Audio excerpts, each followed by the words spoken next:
Welcome सभी का welcome है, स्वागत है तहे दिल से।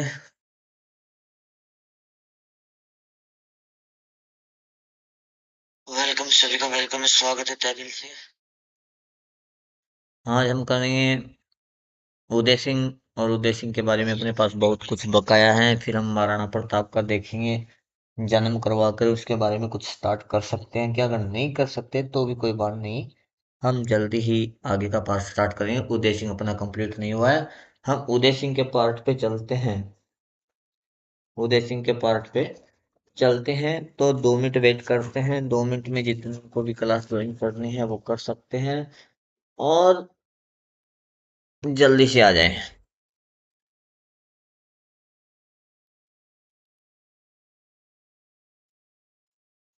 हम जल्दी से ही अपनी क्लास स्टार्ट कर रहे हैं, चिंता नहीं करें भाई। बहुत अच्छा टॉपिक उदय सिंह चल रहा था और मैंने कल आपको बता दिया था। अभी पन्ना धाई ने क्या है, पन्ना धाई ने उदय सिंह को पहुंचा दिया था कहाँ पे?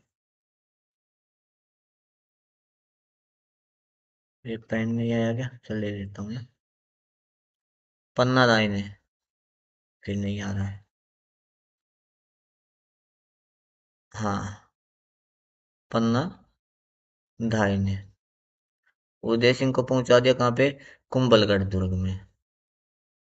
कुंभलगढ़ दुर्ग में, ये चीज मैं आपको बता चुका हूँ। और कुंभलगढ़ दुर्ग में ही 1537 को क्या हुआ था इसका, उदय सिंह का? किसका? उदय सिंह का। उदय सिंह कहाँ पहुंच गए? कुंभलगढ़ दुर्ग में। और 1537 के अंदर क्या हुआ था इसका?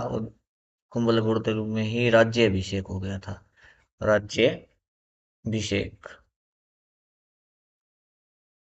राज्यभिषेक हो गया था। हम क्या करते हैं, आगे का पार्ट पढ़ेंगे, उसके बारे में मैं कुछ और बता चुका था, वो भी मैं आपको अभी बता देता हूँ ताकि आपकी जो पीछे का जो पार्ट आपने देखा है वो कुछ समझ में आ जाए। इधर कौन था? चित्तौड़। चित्तौड़ में कौन था? बलवीर। बलवीर ने राज किया था 1535 से लेके 1540 तक। 1535 से लेके 1540 तक राज किया था इसने। और उधर कुंभलगढ़ दुर्ग में 1537 को किसका राज्याभिषेक हो गया? उदय सिंह का। और मैंने आपको लिखवाया था 1537 40 से 1500 कितना लिखवाया? समझ जाओ आप, याद होना चाहिए। कोई कमेंट में मेरे को बता दो कितना लिखवाया था मैंने। मैं बता देता हूँ, 72, 1572 तक राज। अब 1537 का अर्थ है भी, ये मेवाड़ का राजा बना था कुंभलगढ़ दुर्ग में। ठीक है, कुंभलगढ़ सरदारों की और मालवदेव के सहयोग से यहाँ पे इसका राज्याभिषेक हुआ था 1537 में। लेकिन अभी तक ये चित्तौड़गढ़ का राजा नहीं था। चित्तौड़गढ़ का ये राजा बनेगा साथ में 1540 में। तो इसने क्या किया, यानी कहने का देखें तो 35 और 37, 3 साल तक, 3 साल तक मेवाड़ में दो राजा। मेवाड़ में कितने? मेवाड़ में दो शासक रहे थे। मेवाड़ में दो शासक रहे थे। उदय सिंह ने क्या किया? बनवीर पे आक्रमण किया भाई। क्या किया? आक्रमण कब? 1540 में। 1540 में आक्रमण किया और विजय हुआ। क्या हुआ? विजय। जो ये युद्ध था ये कहलाया था मावली माता का युद्ध। मावली माता का युद्ध। मावली माता का युद्ध कहलाया था। ठीक है, और ये युद्ध लड़ा गया था, आप लोगों को पता होना चाहिए, जो मैं पीछे वीडियो में बता चुका हूँ। शॉर्ट एंड कट में बता देता हूँ। 1540 में लड़ा गया था। मावली माता कौन है? शिशु एवं मातृ रक्षा देवी। शिशु एवं मातृ रक्षा देवी। ठीक है, उदय सिंह के बारे में मैंने आपको और क्या बताया था? उदय सिंह के बारे में मैंने बताया था इसने शेरशाह की अधीनता स्वीकार की थी। शेरशाह सूरी की अधीनता स्वीकार।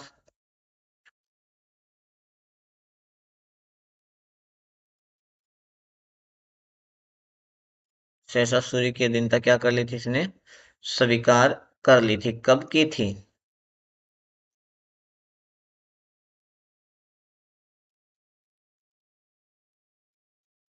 कब की थी? 1544 में। 1544 में। पर इससे संबंधित एक वेरी इंपॉर्टेंट मैंने बताया था, हरमाड़ा का युद्ध। हरमाड़ा का युद्ध। और ये युद्ध हुआ था 1557 में, 1557 में। बाद में इनकी कोई अनबन हो गई होगी शेरशाह सूरी के साथ, ठीक है। ये हुआ था किसके मध्य? उदय सिंह और हाजी खां पठान। हाँ, हाजी खां पठान के मध्य हुई थी, ठीक है। और ये जीता था भाई, हाजी खां पठान जीता था। कौन था? शेरशाह सूरी का शासक, सॉरी, शेरशाह सूरी का सेनापति, शेरशाह सूरी का सेनापति, सेनापति। ये चीज मैं आपको बता चुका हूँ। उदय सिंह ने 1559 में क्या बसाया? उदयपुर बसाया। उदयपुर बसाया, उदयपुर में उदय सागर झील का निर्माण करवाया। उदय सागर झील का निर्माण, ये चीजें मैं आपको करवा चुका हूँ। थोड़ा सा यदि आपका रिवाइज हो गया है तो आज हम करेंगे आगे का युद्ध, क्योंकि इसको उदय सिंह को हमें अकबर के साथ हाथापाई करवानी है। कैसे होती है देखते हैं, चिंता न करें। बहुत ही अच्छा रोचक टॉपिक है साहब, बहुत अच्छा रोचक टॉपिक है। यहाँ तक आप लोगों ने समझ लिया। ये पूरे चित्तौड़गढ़ और कुंभलगढ़, यानी जो मेवाड़ था, मेवाड़ का राजा बन गया था ये पूर्ण रूप से 1540 में। लेकिन राज्याभिषेक इसका 1537 में हुआ था कुंभलगढ़ दुर्ग में। इसने आक्रमण किया था चित्तौड़गढ़ दुर्ग पे 1540 में, और विजय हुआ था। ये युद्ध कहलाया था मावली माता का युद्ध, 1540 कहलाया था। अब इसी के साथ हम स्टार्ट करते हैं सर, बहुत ही अच्छा टॉपिक स्टार्ट करते हैं हम। देखिए, ये है राजस्थान। ये क्या है? राजस्थान। ऐसे बना दो राजस्थान को, कोई दिक्कत नहीं है, ठीक है। उत्तर दक्षिण पूर्व पश्चिम मत देखना, जो भी मैं बता रहा हूँ उसी हिसाब से आप याद करते रहना, ठीक है। और दिल्ली में था कौन? दिल्ली में था, दिल्ली सल्तनत थी। दिल्ली सल्तनत में था भाई अकबर। कौन था? दिल्ली सल्तनत में था अकबर। अकबर था 1556 से लेके 1605 तक। तो कहने का अर्थ, ये महाराणा प्रताप के साथ भी युद्ध करेगा। इसकी नीति थी, नीति क्या थी भाई? इसकी नीति थी राजपूत नीति। राजपूत नीति। क्यों, दिल्ली तो बाहर है ना राजस्थान से, तो ये यहाँ पे बना दी मैं। राजपूत नीति, या फिर इसको बोलते हैं सुलह कुल नीति, इसी को ही सुलह कुल नीति, सुलह कुल नीति, ठीक है। इसी के साथ देखें, या फिर इसको बोलते हैं समझौता नीति, समझौता नीति। आगे बात समझ में? अब देखो साहब, अकबर क्या है, अकबर ने कोई मन्नत मांग रखी थी, और मन्नत मांग जो रखी थी उसको कंप्लीट करने के लिए इसे आना था अजमेर। कहाँ आना था? अजमेर आना चाहता था ये। अजमेर क्यों? अजमेर आना चाहता था कहाँ पे? चलो एक बार थोड़ा सा इसको डिलीट करके लेता हूँ मैं, थोड़ा सा वेट कीजिएगा, क्योंकि वरना टॉपिक यहाँ पे बहुत से लिखने हैं मुझे। ये है अजमेर, क्या है ये? अजमेर। अजमेर आना चाहता था भाई ये। कहाँ पे? अजमेर आना चाहता था कौन? अकबर। कारण, ख्वाजा मुइनुद्दीन चिश्ती, ख्वाजा मुइनुद्दीन चिश्ती की दरगाह पे, चिश्ती की दरगाह पे, ख्वाजा मुइनुद्दीन चिश्ती की दरगाह पे यहाँ पे आना चाहता था। तो मैंने आपकी इसकी नीति तो मैंने आपको बता ही दिया। एक बार मैं तुझे थोड़ा सा डिलीट करना पड़ेगा, नीतियों को दोबारा लिख दूंगा, कोई बात ना, चिंता नहीं करें, क्योंकि थोड़ा सा लंबा चौड़ा हो गया है। यहाँ पे कुछ और भी लिखना है मेरे को, उतार लेना अच्छे से, नो प्रॉब्लम। वीडियो रोक के उतार लेना, कोई दिक्कत नहीं है। आपको भी लिखने का तरीका आना चाहिए। ये दिल्ली थी। अब हमें क्या करना है, इसकी नीति बता देता हूँ मैं आपको। अकबर की जो नीतियां थी, इसकी नीति थी सुलेकुल नीति। सुलेकुल नीति, फिर इसको बोले राजपूत नीति। राजपूत नीति, या फिर इसी को बोलें तो समझौता नीति। कौन सी? समझौता नीति। और जो जगह निकली इसमें हम कुछ और लिखेंगे। ठीक है साहब। ये दिल्ली में का अकबर क्या है, अजमेर में आना चाहता था। ख्वाजा मोइनुद्दीन चिश्ती की दरगाह पे कोई मन्नत मांग रखी थी। तो ये सबसे पहले जो राजस्थान में पहुंचा था, यहाँ पे था सांगानेर। कहाँ पे? यहाँ पे था सांगानेर। कौन? सांगानेर। सबसे पहले आया था राजस्थान में सांगानेर। याद रखना, ये पूछा गया क्वेश्चन है। ये कौन सा जगह है? सांगानेर। सांगानेर। ठीक है, तो ये लिख देता हूं मैं यहाँ पे। राजस्थान में सबसे पहले पहुंचा। राजस्थान में सबसे पहले पहुंचा, यानी स्थान कौन सा था जहाँ पे ये सबसे पहले पहुंचा? वो सांगानेर था। ध्यान रखना, अकबर राजस्थान में यहीं पे प्रवेश किया था। ठीक है। और इधर आमेर। कौन? आमेर था, जयपुर के पास ही है ना आमेर। सांगानेर जयपुर में, आमेर भी जयपुर में। तो सांगानेर पहुंचा, एयरपोर्ट मान के चलो यार, एयरपोर्ट पे आ गया होगा, उड़ाई उड़ान भर के दिल्ली से। चलो ठीक है, यहाँ पे क्या है? आमेर है। यहाँ पे क्या है? आमेर। चलो थोड़ा सा, एक सेकंड। और आमेर का राजा था बारमल। आमेर का राजा कौन था? बारमल। आमेर का राजा कौन? बारमल। ओए होए होए होए होए होए होए होए होए होए होए होए।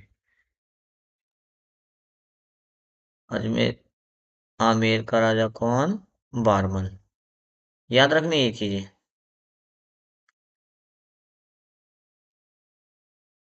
आमेर का राजा कौन? बारमल। ये चीज मैंने बता दी है आपको। और बारमल परेशान था भाई। बारमल क्या था? परेशान था। परेशान के दो कारण थे इसके।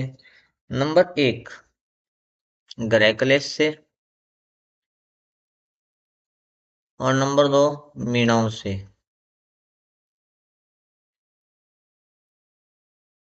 क्योंकि वाकई मीणा भी इसे क्या करते थे? परेशान करते थे। तो बारमल ने क्या किया भाई, इसको पता लगा ये सांगानेर आ गया। तो बारमल पहुंच गया सांगानेर, अकबर से मुलाकात करने और उसकी अधीनता स्वीकार करने। यानी कहाँ पहुंचा ये? ये पहुंचा था सांगानेर, अकबर से मिलने पहुंच गया। चलो पहुंचा दिया मैंने। और इसमें मध्यस्थता की थी। इन दोनों को मिलाने में मध्यस्थता किसने की थी? मजनू खां चंगताई। मजनू खां चंगताई ने इनकी क्या की? मदद की थी। ये यहाँ पे पहुंच गया। और पहुंचने के बाद अब देखो मैंने क्या पढ़ा है, सुन लो। ये अजमेर था और ये दिल्ली थी। और हमें पता है उदयपुर में कौन था, यानी मेवाड़ में कौन था? उदय सिंह था। उदय सिंह हमारा टॉपिक चल रहा है, उदय सिंह को भी लेके आएंगे। बहुत अच्छा टॉपिक है, इसको अच्छे से देखोगे, जितना अच्छे से देखोगे यहाँ पे वो इतना ही समझ में आएगा। और उदय सिंह के समकालीन दिल्ली में था कौन? अकबर। ठीक है, अकबर की नीति थी सुलेकुल नीति, राजपूत नीति और समझौता नीति। ठीक है। अकबर जो है वो अजमेर आना चाहता था। कहाँ पे आना चाहता था वो? अजमेर आना चाहता था, क्योंकि ख्वाजा मोइनुद्दीन चिश्ती की दरगाह पे चादर बादर चढ़ानी होगी यार। चादर बादर चढ़ानी होगी, तो वो यहाँ पे आना चाहता था। ठीक है, तो अकबर सबसे पहले राजस्थान में प्रवेश किया था इसने सांगानेर में। याद रखना, ये देखो ये सांगानेर, मान लो यार दिल्ली से एयरपोर्ट हवाई जहाज में चढ़ गया, सांगानेर एयरपोर्ट पे उतर गया, याद रख लेना। बस राजस्थान में सबसे पहले स्थान पे पहुंच गया। और इसकी सूचना मिली थी यहाँ पे जो आमेर था ना, आमेर का शासक बारमल। ठीक है, इसको सूचना मिल गई भी, ये पहुंच गया। पर इस शासक के बारे में पहले बता दूं मैं। ये दो चीजों से परेशान था, एक तो गृह क्लेश से परेशान था, दूसरा मीणाओं से परेशान था। तो ये शासक जैसे ये दिल्ली पहुंचा, अकबर इसको पता लगा आमेर के बारमल को। इसने मजनू खां चंगताई से बात की, बोला यार मुझे अकबर से मुलाकात करवा दे और मैं उसकी शरण में चला जाऊंगा, और मेरी क्या है गृह कलेश और मीणाओं से भी कुछ रक्षा हो जाएगी, ये वो लोग दब जाएंगे। तो ये क्या है वहां पे चला गया, इनकी मध्यस्थता कर दी मजनू खां चंगताई ने, और आमेर का बारमल सांगानेर ही पहुंच गया, वहां पे जाके अधीनता स्वीकार कर ली थी। और ये पहला शासक था भाई, यानी बारमल ने क्या किया, सांगानेर में, कहाँ पे, सांगानेर में अकबर की अधीनता स्वीकार की, अकबर की अधीनता स्वीकार की, अकबर की अधीनता स्वीकार की। चलो जी, इसने अधीनता स्वीकार कर ली, मदद कर की थी इनकी मजनू खां चंगताई ने, वो भी मैंने आपको बता दिया। ये इतना मैटर यहाँ पे अपना कंप्लीट होता है। बारमल के बारे में एक चीज और बता दूं, जो इसने राज किया था सांगानेर में, वो राज की सन थोड़ी सी याद रखना आप, 1547 से लेकर 1573 तक। उदय सिंह राजा था 1572 तक। ठीक है ये। तो भाई इसीलिए तो ये दिल्ली आया था, दिल्ली से अजमेर आया था, अभी मेरी जो नीति है या मेरी जो मनोकामना है पूर्ण हो जाए, ख्वाजा की चिश्ती, ख्वाजा मोइनुद्दीन चिश्ती की दरगाह पे आना चाहता था, क्योंकि अपने राज्य का विस्तार करना चाहता था, साम्राज्यवादी नीति थी इसके साथ में। और सुलहकुल नीति का अर्थ है भी या तो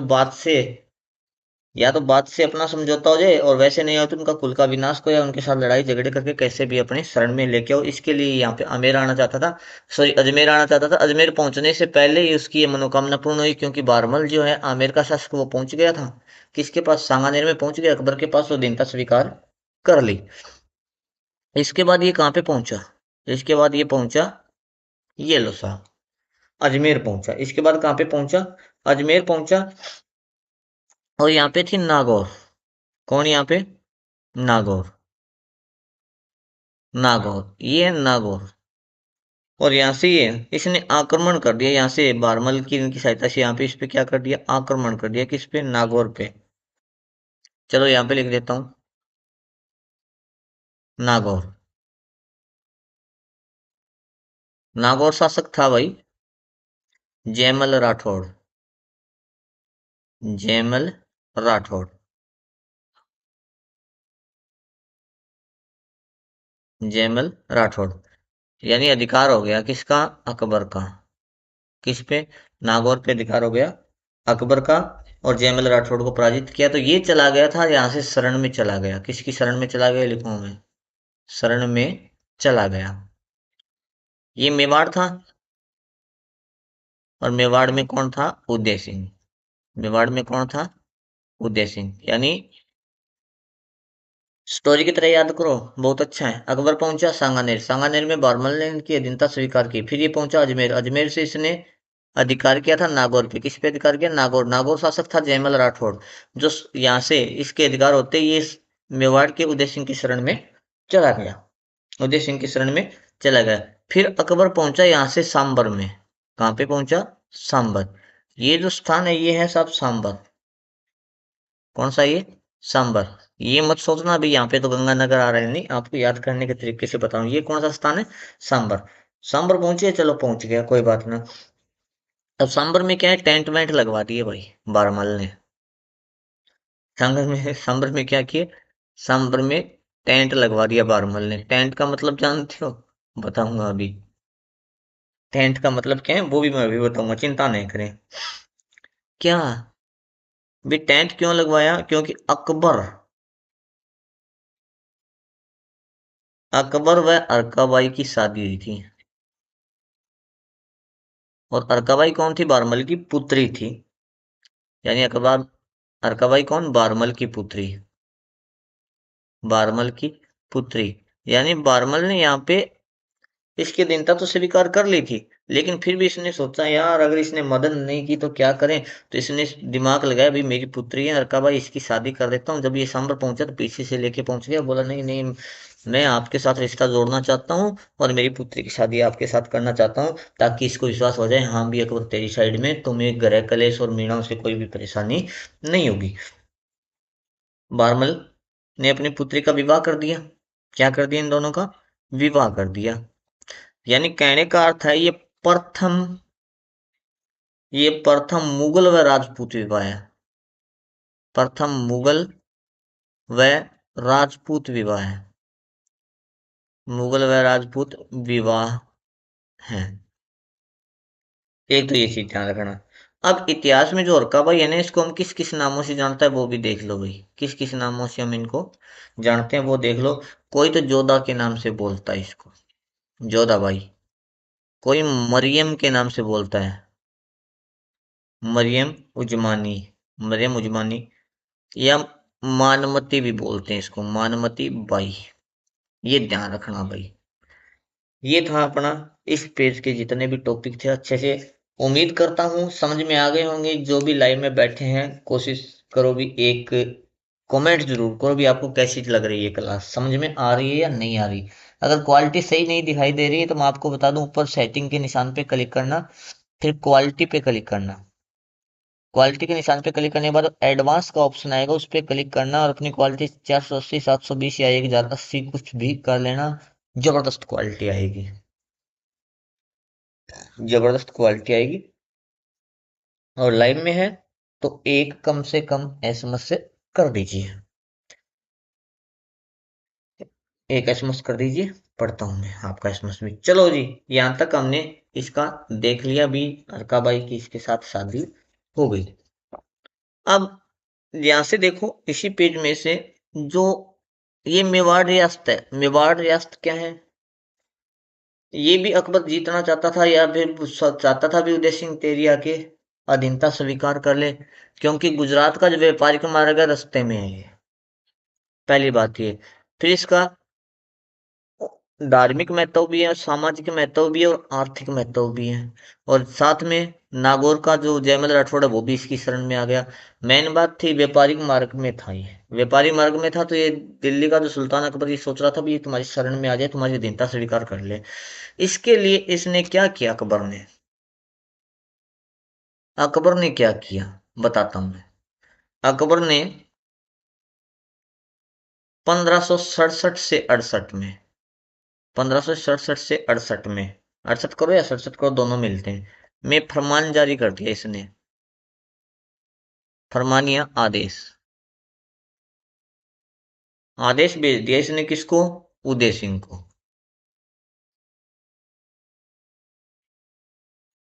उदय सिंह को भेज दिया। चलो ठीक है। उदय सिंह ने कोई रिस्पॉन्स नहीं किया। नो रिस्पॉन्स लिख देता हूं, नो रिस्पॉन्स। उदय सिंह ने कोई रिस्पॉन्स नहीं किया। ठीक है। और उदय सिंह शासक किसका था भाई? पता होना चाहिए। ये शासक था चित्तौड़ का। किसका शासक था? चित्तौड़ दुर्ग का। चित्तौड़ दुर्ग का शासक था ये लो साहब, चित्तौड़ दुर्ग भी बना देता हूँ।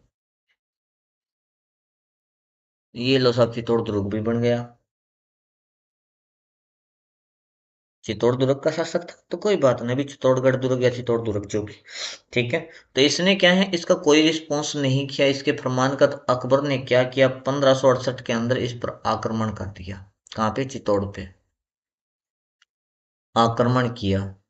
क्या किया? आक्रमण। कब? 1568 में। 1568 में आक्रमण किया। वैसे देखें तो 23 फरवरी 1568, 23 फरवरी 1568 में आक्रमण कर दिया। उदय सिंह जैसे ही अकबर सेना लेके आया, उदय सिंह को पता लगा हाँ भी तेरे पे आक्रमण होने वाला है, तो उदय सिंह ने क्या है अपनी एक मीटिंग बुलाई, यहाँ पे मीटिंग बिठाई। और इसी इसके दो विश्वासी सेनापति थे, दो सेनापति, सेनापति।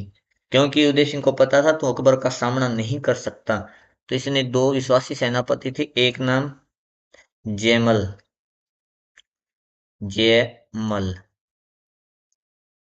जयमल कौन सा? नागौर वाला। जयमल कौन सा? नागौर वाला। पिछले पेज में बताता हूँ। ये देखो यहाँ पे अकबर ने नागौर पे अधिकार किया था, जयमल उदय सिंह की शरण में आ गया था। नागौर वाला जयमल। दूसरा फत्ता। फत्ता कहाँ का? बिजोलिया का, बिजोलिया भीलवाड़ा का।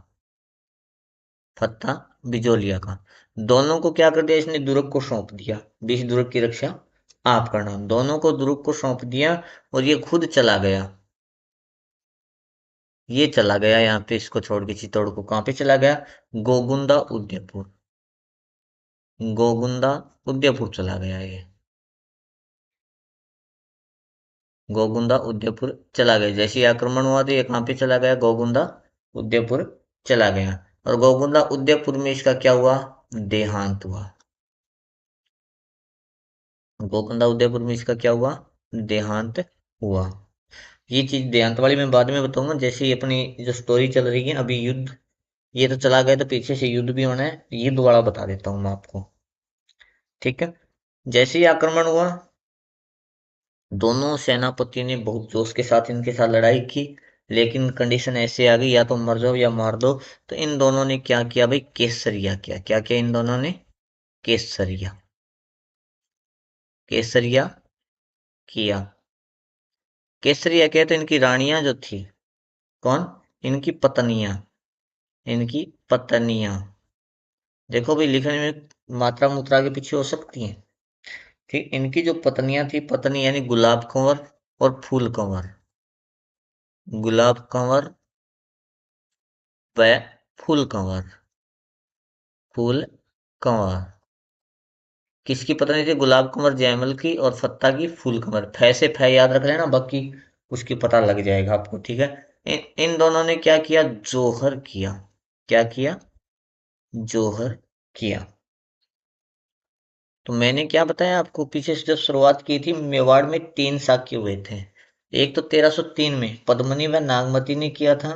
पद्मनी व नागमती ने किया था। दूसरा 1534 में कर्मावती ने किया था। और तीसरा ये अब हो रहा है 1568 में। 1534 के बाद 1568 में। ये क्यों केसरी और जौहर दोनों होता है तो वो क्या कहलाता है? शाखा। ये मेवाड़ का तीसरा व अंतिम शाखा था। मेवाड़ का तीसरा व अंतिम शाखा। ठीक है, तो 3 शाखे मैंने आपको बता दिए। अब देखो साहब, यहाँ पे जैसे युद्ध चलता रहा, इन्होंने केसरिया का, केसरिया का मतलब क्या है आप समझ गए होंगे भी, या तो मर जाएंगे या मार देंगे, आ जाओ। इधर से रानियों ने तो जोहर कर लिया था। अब केसरिया के दौरान जयमल था। जयमल थोड़ा सा घायल हो गया था, पैर पाँव में चोट लग गई थी, तो इसका भतीजा था कल्लार जी। इसका भतीजा था। भतीजा कौन? कल्ला राठौड़। कल्ला जी राठौड़। इसने क्या किया? फत्तक जयमल को अपने कंधों पे उठा लिया, और दुश्मनों की नीचे से ये सर काटता रहा और ऊपर से वो काटता रहा।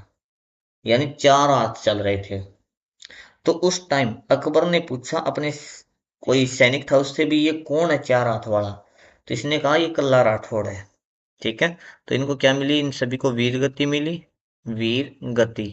और इसी के बाद ये क्या कहलाया? 4 हाथों के लोक देवता। ये क्या कहलाता है? 4 हाथ के लोक देवता। 4 हाथ के लोक देवता। और इसकी छतरी कहाँ पे है? छतरी है चित्तौड़ में। इसकी छतरी कहाँ पे है? चित्तौड़ में है। ठीक है। और जैसे ही इसने विजय किया, विजय करने के बाद इसने चित्तौड़गढ़ दुर्ग का नाम रख दिया था मुहम्मदाबाद। मुहम्मदाबाद। मुहम्मदाबाद इसने चित्तौड़ का नाम रख दिया। ठीक है। नाम रख दिया चित्तौड़ का। जीतने के बाद अकबर ने कौन सा? मुहम्मदाबाद। अब जीतने के बाद अकबर ने क्या कहा? जीतने के बाद कहा क्या? इस्लाम की काफिरों पर जीत। इस्लाम की काफिरों पर जीत। काफिरों पर जीत, ये इसने बोला। और आदेश दिया। आदेश कौन सा अभी बताऊंगा मैं। आदेश दिया कत्लेआम का। आदेश कौन सा दिया? कत्ले आम का। यानी जो भी सामने आए उसकी चित्तौड़गढ़ में कत्ल कर दी जाए।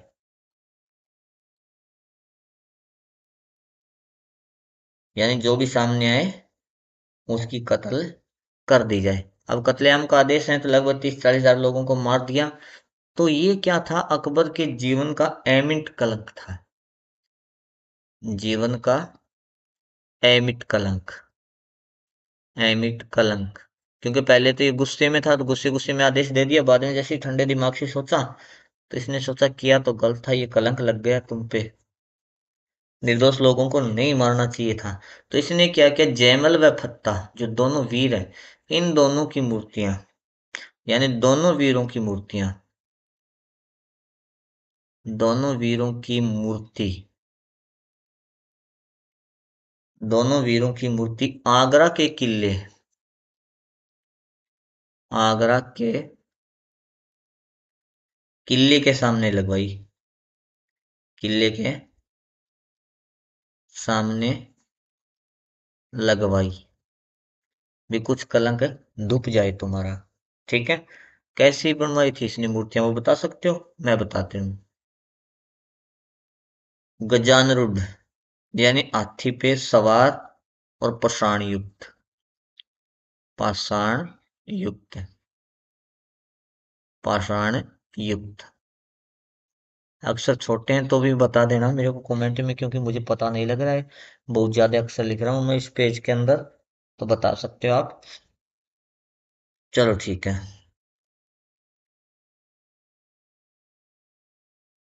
अब वर्तमान में देखें, अब वहां पे ना आगरा के किले के सामने इनकी मूर्तियां नहीं है, वो मूर्तियां औरंगजेब ने तुड़वाकर यमुना में फेंकवा दी। यानी इन मूर्तियों को क्या है, औरंगजेब जब शासक बना था ना, औरंगजेब ने यमुना में फेंकवा दी, यमुना में फेंकवा दी। अब देखें दोनों वीरों की मूर्तियां, दोनों वीरों की मूर्तियां, दोनों वीरों की मूर्तियां किसकी, जयमल व फत्ता की। कहाँ पे हैं, वर्तमान में देखेंगे हम। वर्तमान में बीकानेर के जूनागढ़, यानी जूनागढ़ दुर्ग बीकानेर, जूनागढ़ दुर्ग बीकानेर में है। हनुमान पोल और वो जो पोल थे ना वहीं पे, हनुमान पोल, सूरज पोल, बीकानेर। वहां पे किसने लगवाई थी, राय सिंह ने लगवाई, राय सिंह ने लगवाई। रामपोल और हनुमान पोल के बीच में स्थित है। कहाँ पे है ये दोनों मूर्तियां, रामपोल व हनुमान पोल, रामपोल व हनुमान पोल, सूरज पोल नहीं, हनुमान पोल, इन दोनों पोलों के बीच में ये स्थित है। फत्ता का मैंने बता दिया, बिजोलिया का रहने वाला, जयमल नागौर का। ठीक है। जो फत्ता था ना, आपको इसके बारे में एक अजीब सी बात और बता दूं। फत्ता महाराणा प्रताप की पत्नी अजबदे का मुंह बोला भाई था। महाराणा प्रताप की पत्नी अजबदे, अजबदे का मुंह है बोला भाई। जैसे मैंने लिखा है ना, वैसे ही आप ऐसे स्टोरी की तरह बना के करोगे ना, तो जल्दी याद होगा। मुंह बोला भाई। और वैसे देखें तो अजबदे कौन थी, सामंत मामंत की पुत्री थी, सामंत मामंत की पुत्री थी। और कल हम पढ़ेंगे महाराणा प्रताप, उदय सिंह के जो पुत्र थे, उदय सिंह की कितनी रानियां थी, वहीं से हम महाराणा प्रताप को निकाल के लेके आएंगे। यानी 11 रानियां थी, जिसमें से 3 मुख्य रानी थी, छज्जाबाई, रानी धीरबाई भटियाणी और जयवंताबाई। ठीक है। जयवंताबाई का पुत्र था महाराणा प्रताप, और भटियाणी का पुत्र था जगमाल। जगमाल छोटा था, लेकिन उदय सिंह क्या है, भटियाणी से ज्यादा प्यार करता था। उसने क्या किया, अपने पुत्र को उत्तराधिकारी घोषित करवा लिया। और महाराणा प्रताप ने क्या किया, अपना जो नाना अखेराज, अखेराज था ना पाली का शासक, उसकी सैनिक सहायता से जगमाल को वहां से भगा दिया, और जगमाल अकबर की शरण में चला जाता है, और महाराणा प्रताप राजा बन जाता है। ये चीजें हम कल पढ़ेंगे। ठीक है, मिलते हैं कल 7:15 बजे। और 7:15 बजे थोड़ा बहुत अगर मिस हो जाए तो 7:30 बजे तैयार रहना। लगभग 7:15 बजे हो जाए, क्योंकि केवल नेटवर्क प्रॉब्लम की वजह से आगे पीछे हो जाता है। थैंक यू, धन्यवाद फॉर वॉचिंग। और वीडियो को, और यदि वीडियो आपको अच्छी लगी है, तो वीडियो के लिंक को अपने फेसबुक पे, व्हाट्सएप पे, अलग ग्रुप में भी शेयर कर दीजिएगा। Thank you.